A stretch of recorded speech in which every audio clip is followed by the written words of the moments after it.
Mi papá me cuenta esta historia de vez en cuando. No es de los que dicen tonterías y está especialmente convencido de que sabe lo que vio de adolescente. Bueno, de camino al trabajo, tenía entre 19 y 20 años, iba en una camioneta con otras 3 personas. El viaje era por una carretera en lo alto de las montañas, con poca o ninguna civilización. Esto era algo cotidiano para él, así que nada era nuevo para él. Sin embargo, un día de camino al trabajo, sobre las 9 o 10 de la mañana, afirma haber visto a una bruja volando en las montañas.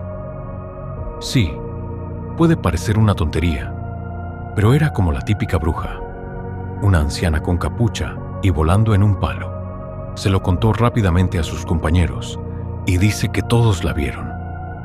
Si buscas bruja de Monterrey, esa es la forma más precisa de describir lo que vio mi padre.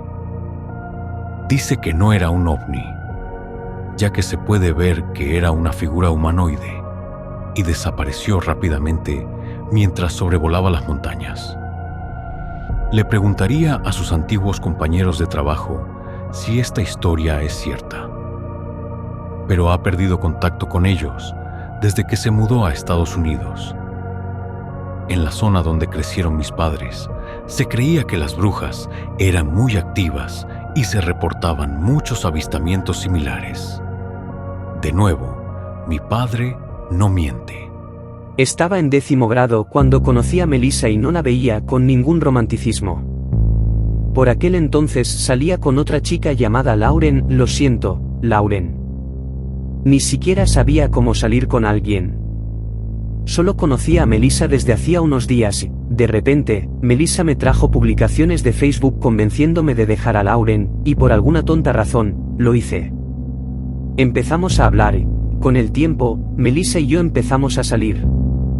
Era una relación normal, o eso creía, hasta que empezaron todas las pesadillas y cosas raras. Empecé a tener pesadillas horribles y muy vívidas, y con frecuencia, parálisis del sueño. Pesadillas tan horribles que cualquiera a quien se las contara me miraba como si estuviera loco. Empezaba a ver cosas por el rabillo del ojo que no estaban ahí cuando las miraba directamente, pero no le di mucha importancia. Mis hermanos y yo no tuvimos una buena infancia y lo atribuimos a eso. Pasamos rápidamente por nuestra extraña relación y rompimos. No estoy seguro de por qué estaba enamorado de ella. ¿Podría haber sido porque era mi primera relación real? ¿O el hecho de que había durado 1 año y medio o 2? En cualquier caso, nunca entendí por qué. Otra relación con una chica mentirosa e infiel y 2 años después empecé a ver a mi prometida. Su madre es muy religiosa y cuando se enteró de mis pesadillas, me bendijo y me dio agua bendita. No soy nada religioso, pero las pesadillas pararon por un tiempo. Acababa de regresar del entrenamiento básico en Fort Benning, Georgia, para el ejército y empecé a vivir con amigos cuando mi hermana decidió volver a California y se mudó con mi ex. Mi hermana en ese momento no creía en lo paranormal y ni siquiera le había dado mucha importancia, pero vivir con Melissa cambió eso rápidamente. Mi hermana me dijo que toda la familia de Melissa sabía que practicaba magia oscura, o brujería, y que les lanzaban cosas cuando no había nadie más en casa, oían ruidos y respiraciones detrás de ellos, y mi hermana, que trabajaba en el turno de noche en ese momento, llegaba a casa cuando aún estaba oscuro. El piso de abajo no tenía ventanas, así que estaba completamente oscuro y no tenían mascotas, pero ella sentía algo corriendo por sus piernas cada vez que llegaba a casa. Mientras tanto, por mi parte, mis pesadillas regresaron con toda su fuerza. Cosas extrañas comenzaron a suceder de nuevo. Mi ahora cuñado vivía en Maryland y era la persona más corpulenta de la casa, medía 1,93 metros. Una noche, mientras apagaba la luz, vi en la cocina una enorme masa negra en el sofá de la sala. Me dio un susto terrible y subí corriendo las escaleras.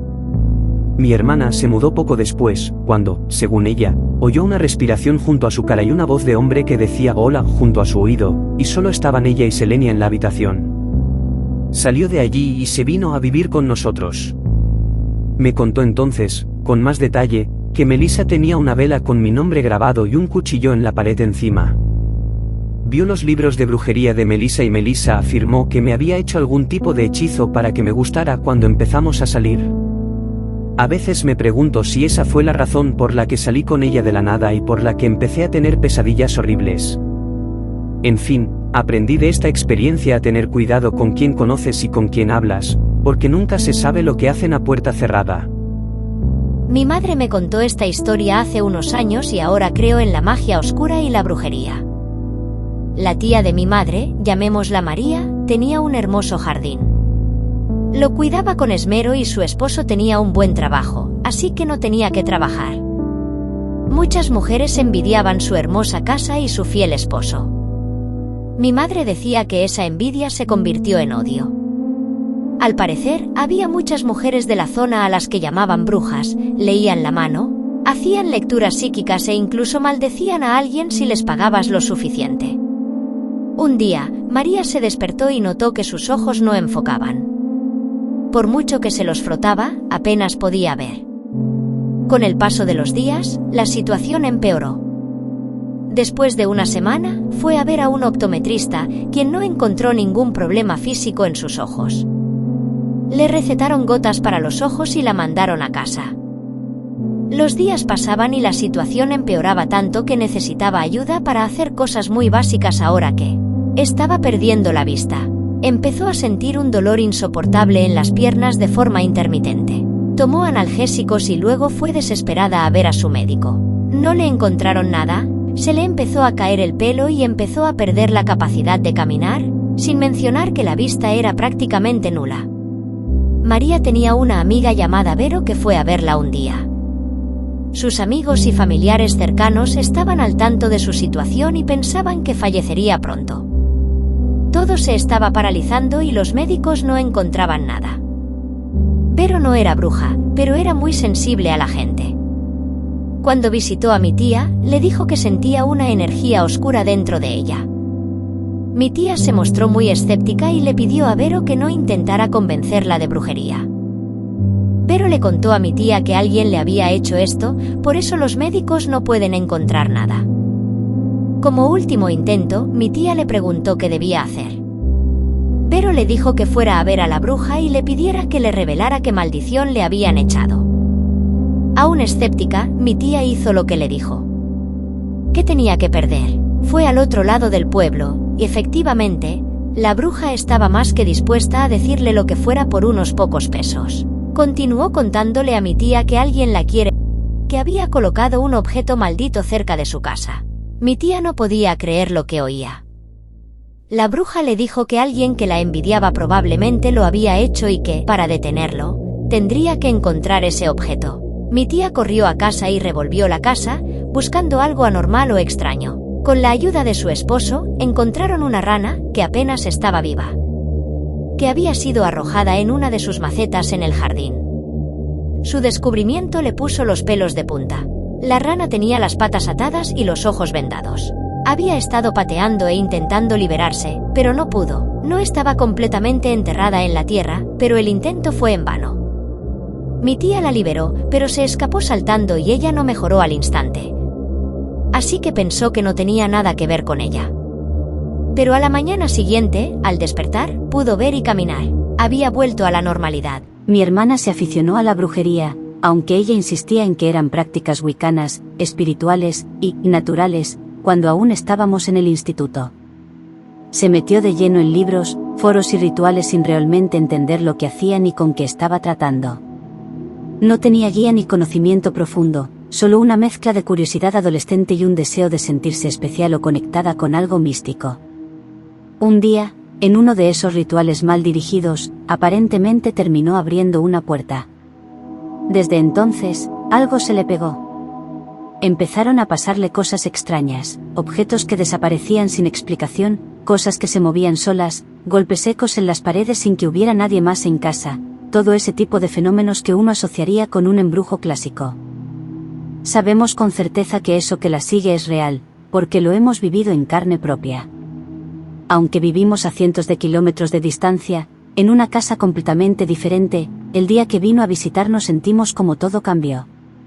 Durante su estancia, comenzamos a escuchar ruidos inexplicables en la casa, como pasos suaves o golpes lejanos. Nuestro perro, normalmente tranquilo, gruñía a rincones vacíos y se negaba a entrar en ciertas habitaciones. Nuestro hijo, sin saber nada de lo que pasaba, decía haber visto una sombra o alguien que no era tía, caminando por el pasillo. Cosas desaparecían y reaparecían en lugares absurdos, y todos en la casa sentíamos una incomodidad constante, como si el aire estuviera más pesado. Fue inquietante. Pero lo más perturbador fue que, apenas ella se fue, todo paró de inmediato. La calma volvió como si nada hubiera pasado. Desde entonces, lo que sea que la sigue no ha dejado de afectarla. Ella misma admite que todavía suceden cosas en su hogar, golpes, sombras, pérdida de objetos, e incluso sueños que la dejan agotada. Ya no lo ve como una práctica divertida o alternativa, ahora está desesperada. Constantemente repite que necesita a alguien con verdadera experiencia en Wicca, como una bruja blanca o alguna especie de guía espiritual poderosa, que pueda ayudarla a cerrar esa puerta que abrió sin querer y a hacer desaparecer lo que se le quedó pegado. Nosotros no sabemos cómo ayudarla, y cada vez que nos cuenta algo nuevo, parece más atrapada en algo que comenzó como un simple juego y que ahora no puede controlar. Les voy a contar una historia muy extraña que me contó mi abuela. Ocurrió en Rumanía a principios de los 80. La cuñada de mi abuela era bruja y era conocida en toda la zona por su magia oscura. Mucha gente acudía a ella, pero era una mujer muy malvada y antipática. Vivía muy cerca de mi abuela, a solo unos metros. Mi abuela me contó cómo su cuñada intentó muchas veces hacerle daño usando magia oscura. Mi abuela la había visto muchas veces por la noche realizando todo tipo de rituales extraños en el jardín, caminando desnuda y dando vueltas. Después de un tiempo, mi abuela empezó a oír ruidos extraños en la casa, de repente encontraba ranas en la estufa o en la chimenea, cuchillos clavados en el suelo, y una noche toda la casa empezó a temblar. Mi abuela pensó que era un terremoto. Luego, al ir a ver a los vecinos, le dijeron que no había pasado nada. Entonces mi abuela pidió ayuda al cura del pueblo, quien durante semanas rezó todo tipo de oraciones que surtieron efecto. Debo mencionar que mi abuela tenía 4 hijos y su cuñada no los soportaba en absoluto. Los insultaba muy a menudo, un día los llamó perros. Mi abuela, muy afectada, le dijo en un ataque de ira, que tu alma no abandone tu cuerpo hasta que también tengas perros. Pasaron algunos años y su cuñada enfermó gravemente. Un día de invierno, se dio cuenta de que no había salido de casa en absoluto, no había huellas en la nieve, pero la radio seguía encendida. Cuando mi abuela fue a ver qué le pasaba, se sorprendió con lo que encontró. La bruja estaba desvivida, con los ojos abiertos como platos, con una bola de nieve en la boca, y debajo de su cama una perra había tenido 4 cachorros. Tengo mucha curiosidad por saber qué opinas de esto, es solo una parte de la historia. De donde yo vengo hay muchas historias como esta. Hace unos días, mi amigo me llamó para ponerse al día. El tipo acababa de salir de la zona la semana pasada y estaba intentando ver quién seguía por aquí. Descubrió que ya no vivo en la costa oeste, así que fue triste, pero en fin, la conversación giró hacia la casa de su abuela y lo espeluznante que era todo lo que hacía. Un poco de historias sobre él y yo. Crecimos en la misma cuadra, la casa de su abuela estaba como a 4 casas de la de mi tía. Mi amigo es haitiano y su abuela es de las islas. Ella seguía una religión que hacía que su casa fuera súper espeluznante. La gente iba a su casa a misa y todo eso, con muchos cánticos. Corría el rumor de que practicaba magia oscura, invocaba espíritus y cosas así. Una vez, a un traficante de sustancias le dispararon en la cuadra y ella salió corriendo antes de que llegara la policía y empezó a recoger el fluido vital del tipo que se derramaba por la acera. En un barrio lleno de familias asiáticas e hispanas muy supersticiosas, esto llamó mucho la atención. Nadie quería pasar tiempo con mi amigo porque le tenían miedo a su abuela, excepto yo, que soy un tipo genial. Iba de vez en cuando y me daba un poco de miedo todo en su casa. Incluso los cuadros de las paredes parecían estar mirándome fijamente, los mirara como los mirara. Si iba por la noche, él y yo oíamos pasos correteando por el suelo de madera, como piececitos. Siempre sentía que algo me observaba. De hecho, vi algunas sombras espiándome desde la esquina. Las luces se encendían y apagaban por la noche y las puertas se cerraban solas. Una vez, ambos vimos una cara salir de la pared del salón y desaparecer. Me quedé a dormir una vez y recuerdo que me quitaron las mantas varias veces. Mi amigo dijo que esa noche también lo empujaron del sofá.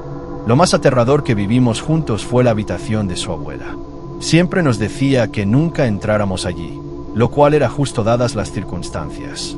Una noche, justo antes de irme a casa, pasamos por su habitación y la oímos hablando con algo. Como niños de 10 años, decidimos echar un vistazo por la rendija de la puerta. Vimos a una muñeca vieja con un bonito vestidito rosa que la miraba, moviendo la boca y todo. Su abuela y la muñeca hablaban de algo que no entendí porque era criollo haitiano, pero fue bastante impactante. Después de eso, nunca volví a su casa por la noche. Gracias por escuchar las historias de terror. Si tienes alguna idea de que pueda hacer videos, por favor déjamelo en los comentarios. Voy a leer todas y cada una de las ideas que tenga.